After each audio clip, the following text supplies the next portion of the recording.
नमस्कार मित्रों, 12वीं क्लास के जो हमारे संस्कृत के स्टूडेंट हैं उनके लिए मैं एक बहुत ही इंपॉर्टेंट वीडियो लेके आया हूं, क्योंकि आपके पास समय कम है, मेरे पास भी बहुत कम समय है, आपसे भी कम समय मेरे पास है। लेकिन मैं फिर भी प्रयास कर रहा हूं कि आपको मैं अच्छे से सब कुछ बता सकूं। मैं तो ये चाहता हूं कि भाई 24 घंटे की जगह 50 घंटे होते एक दिन में तो मैं आपको बहुत ज़्यादा बता सकता, लेकिन क्या करें, कुछ कर नहीं सकते। चलो कोई बात नहीं है, हम पूरा प्रयास कर रहे हैं। फिर भी तो मैं आपको एक 8 नंबर का जो प्रश्न है उसको बता रहा हूं, मैं आपको उसके मोस्ट उदाहरण बता रहा हूं, मैं आपको मोस्ट यहां पर बता रहा हूं, मैं उसमें से मिल जाएगा आपको मैटर, ठीक है। और नहीं भी मिला मान लो 1% तो आपको इनके आधार पे आपका गलत नहीं होगा, ये भी हमारी गारंटी है। तो इनको देख लेना फटाफट, आपको टाइम निकाल के 15-20 मिनट, बहुत बड़ी बात नहीं है, आप निकाल लीजिए टाइम। कहीं भी जहां भी खाना बना रहे हैं, जहां भी आपको लग रहा है कि समय ज़्यादा इंपॉर्टेंट नहीं है, वहां आप देखो, इनको अच्छे से सुनो, वीडियो चला दो, आप सुनते रहो, ठीक है। तो 8 नंबर प्रश्न की बात है, यहां पर देखिए उसमें आपके 2 प्रश्न आते हैं। 8 नंबर जो क्वेश्चन आपका आएगा पेपर में, उसमें 2 प्रश्न आएंगे, एक तो आएगा अलंकार का और एक आएगा छंद का। मैं यहां पर दोनों को बता रहा हूं, यानी छंद के मोस्ट बता रहा हूं, अलंकार के मोस्ट बता रहा हूं। क्वेश्चन कैसे कैसे क्वेश्चन बन सकते हैं वो सब बता रहा हूं, आपको उसमें से मिल जाएगा। बस देखना है, अपने दोस्तों को शेयर करना है और चैनल को सब्सक्राइब करना तो भूलना ही नहीं है। ये बार बार कहने की बात नहीं है, आपको जो चीज़ अच्छी लग रही है वहां आप जुड़िए, परिवार का सदस्य बनिए, आपको आगे भी फायदा मिलता रहेगा, ठीक है। चलिए, तो हमारा पहला सवाल स्टार्ट होता है। देखिए यहां पर पहला सवाल है, वर्ण साम्यम अनुप्रास है कस अलंकारस्य लक्षणम। कह रहे हैं कि यह किस अलंकार का लक्षण है। इसी तरह से छोटे छोटे सवाल आएंगे आपके, डायरेक्ट आपको आंसर लिखना है। तो यहां पर तो इस लक्षण में ही अनुप्रास का नाम आ रहा है, तो इसी से पता लग रहा है कि यह अनुप्रास अलंकार का लक्षण है। तो लिख देना है उत्तर अनुप्रासस्य, ठीक है। आप यदि पूर्ण वाक्य में लिखना चाहो तो लिख सकते हैं, वर्ण साम्यम अनुप्रासः अनुप्रासस्य लक्षणम अस्ति, अनुप्रासस्य लक्षणम अस्ति, ठीक है। और केवल अनुप्रासस्य लिख दोगे तो अब भी आपका सही है, बिल्कुल नंबर नहीं कटेगा। अगला सवाल है, उपमेये उपमानस्य संभावना कस्मिन् अलंकारे भवति। कह रहे हैं कि उपमेय में उपमान की संभावना किस अलंकार में होती है। भाई मैं अभी आपको एक वीडियो मैंने डाला था अलंकार का, ठीक है, उसमें मोस्ट अलंकार के उदाहरण हमने बताए थे आपको 20। तो वहां पर मैंने बार बार इस बात को बताया था कि कहां पर आपका उत्प्रेक्षा होता है, कहां रूपक होता है, कहां उपमा होता है। तो आप समझ गए होंगे कि उपमेय में उपमान की संभावना जहां पर होती है वो उत्प्रेक्षा अलंकार होता है। संभावनाम अतोत्प्रेक्षा, यानी जहां पर संभावना की बात आ जाए वो आपका कौन सा अलंकार है, उत्प्रेक्षा अलंकार है, ठीक है। आगे चलिए, अगला हमारा प्रश्न है, उपमानोपमेयो अभेद वर्णनम कस्मिन अलंकारे भवति। अभेद वर्णन की बात, अभेद आरोप की बात केवल एक ही जगह होती है, वो होती है रूपक में। कहाँ होती है, रूपक के अंदर। तो यहां पर हमारा रूपक अलंकार हो जाएगा।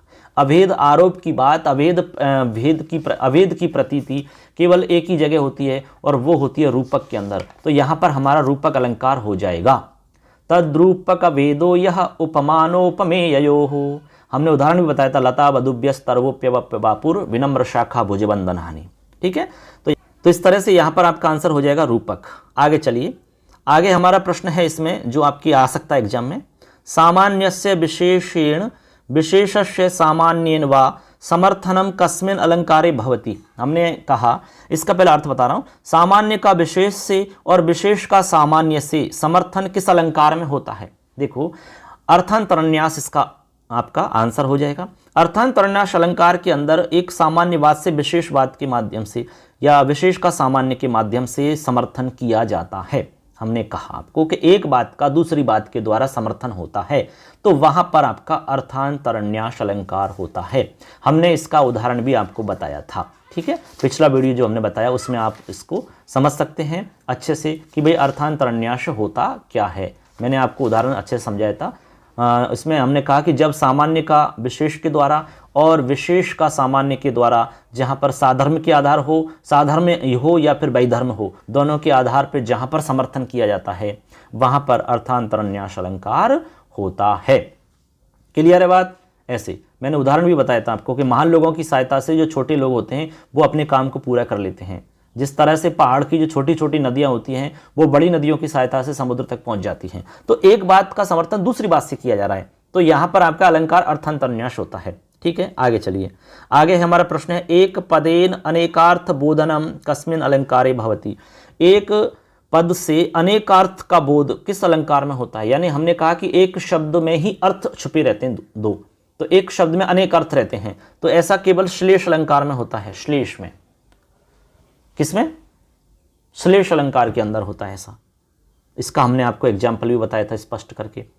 आगे चलिए, अगला है हमारा प्रश्न, स्वर व्यंजन समुदाय से क्रमेण आवृत्ति ही कस्मिन अलंकारे भवति।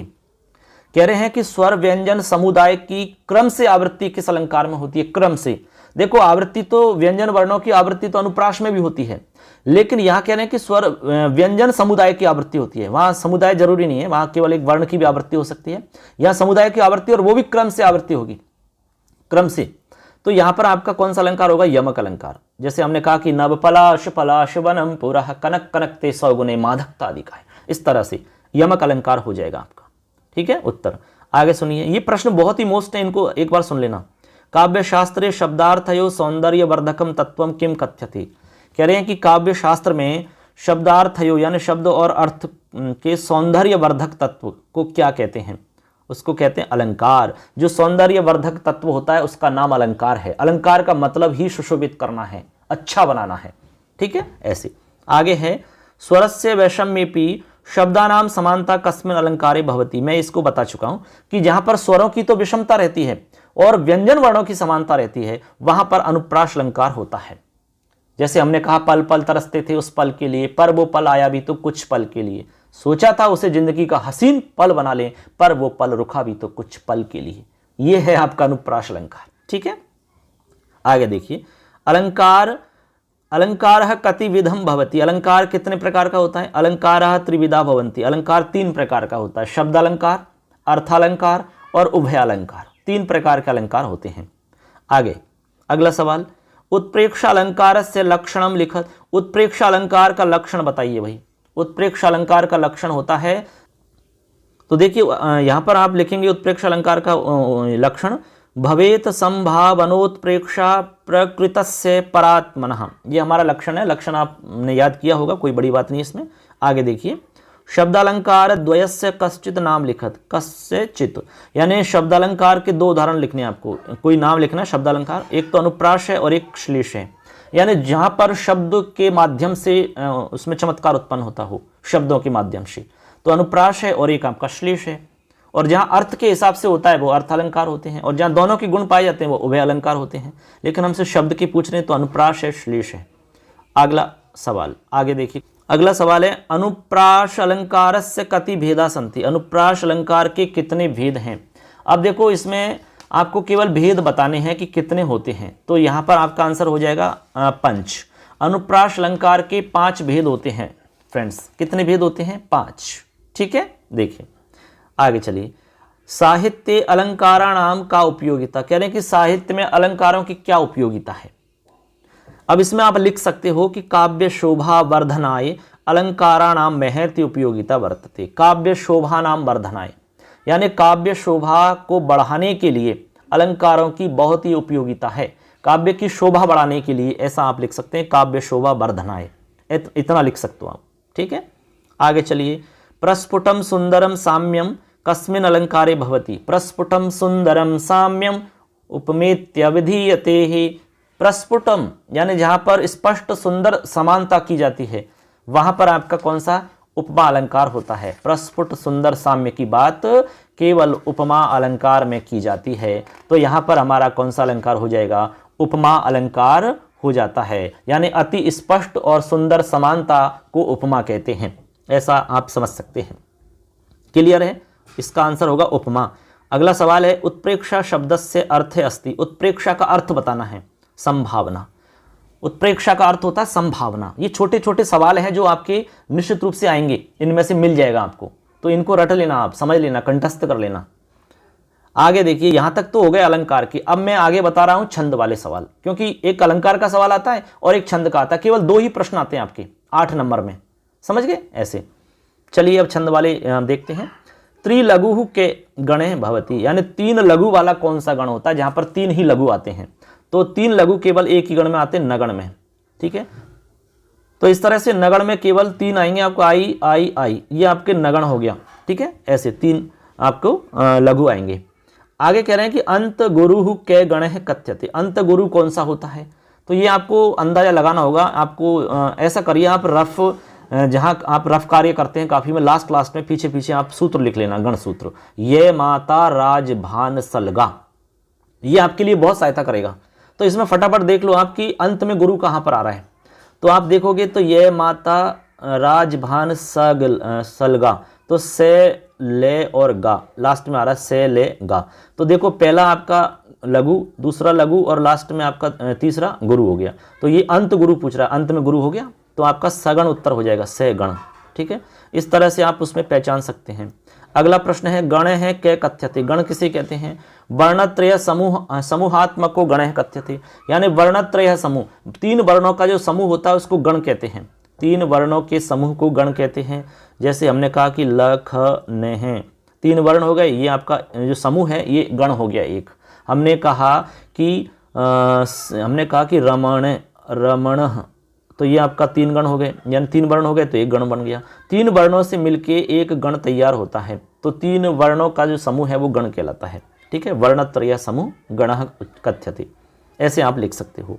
आगे है कस्मिन् गणे सर्वे गणाः वर्णाः लघवा भवन्ति, यानी किस गण में सभी वर्ण लघु होते हैं। बात एक ही है, पहले भी आ चुका है सवाल।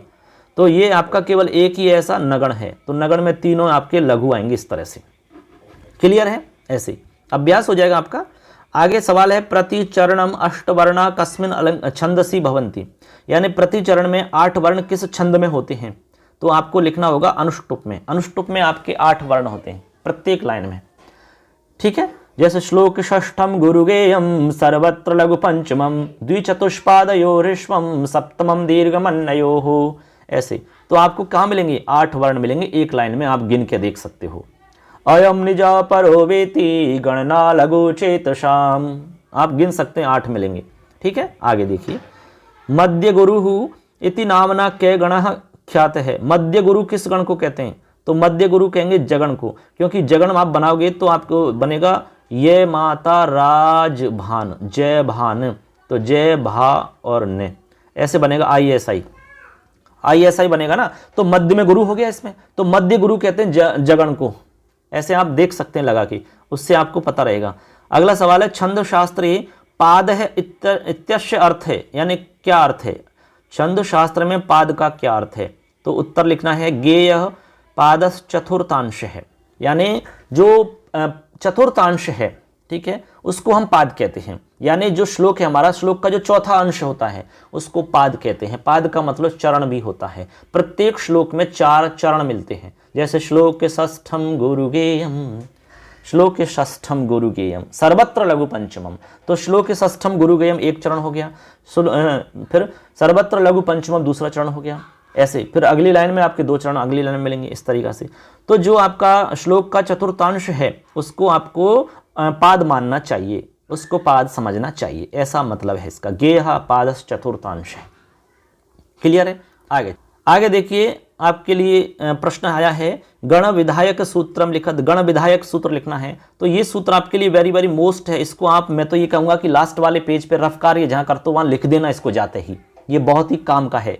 ये माता राज भान सलगा, और इसमें आप लगा लेना गण चिन्ह, यानी आई लगा लेना, एस लगा लेना, जहाँ भी आई लग रहा है, जैसे ये माता, तो इसमें आप गण चिन्ह लगाना ISI, ऐसे सब पे लगा लेना ऐसे। तो आप 3-3 का जोड़ा बना के ऐसे लगा देना, फिर ये 3 का जोड़ा हो गया ISI, यानी यगण हो गया। ऐसे 3-3 का बना लेना, तो आपको अंदाजा लगेगा कि कौन सा गण में क्या चिन्ह होते हैं।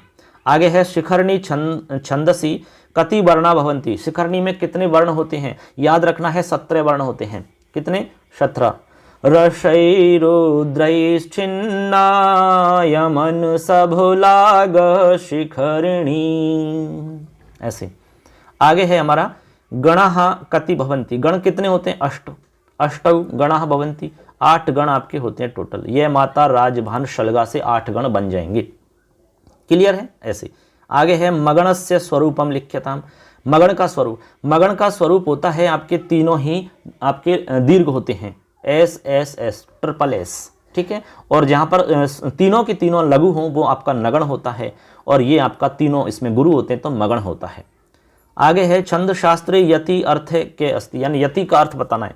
यति का अर्थ विराम है। यति का मतलब रुकना, जहाँ पर हम श्लोक को बोलते समय रुकते हैं 1 सेकंड 2 सेकंड के लिए, वो आपको यति कहलाती है, उसको हम यति कहते हैं। जैसे हमने कहा श्लोक षष्ठम गुरुगेयम, ये यति हो गई, ठीक है। श्लोक षष्ठम गुरुगेयम सर्वत्र लघु पंचमम, जहां हम रुके वो यति है। इस तरह से आगे है छंद शास्त्र से प्रणेता के, बहुत ही बढ़िया प्रश्न है। छंद शास्त्र का प्रणेता कौन है? उत्तर याद रखना, पिंगल मुनि ही। कौन है? पिंगल मुनि ही, ठीक है। अगला सवाल, द्रुत विलंबित माह नभहु, अब ये लक्षण है आपका द्रुत विलंबित आपके छंद का, तो इसमें क्या आएगा आगे ये बताना है। तो द्रुत विलंबित माह नभहु भरऊ, यहां भरऊ आएगा क्योंकि इसमें आपका नगण भगण और भगण और रगण ऐसे आते हैं, ठीक है। द्रुत विलंबित माह नभहु भरऊ, ठीक ऐसे। अगला है हमारा लखन है इत्यत्र के गण है, लखन में गण बताना है, तो IIS यानी कि आपका बन गया सगण, लगा लो चिन्ह।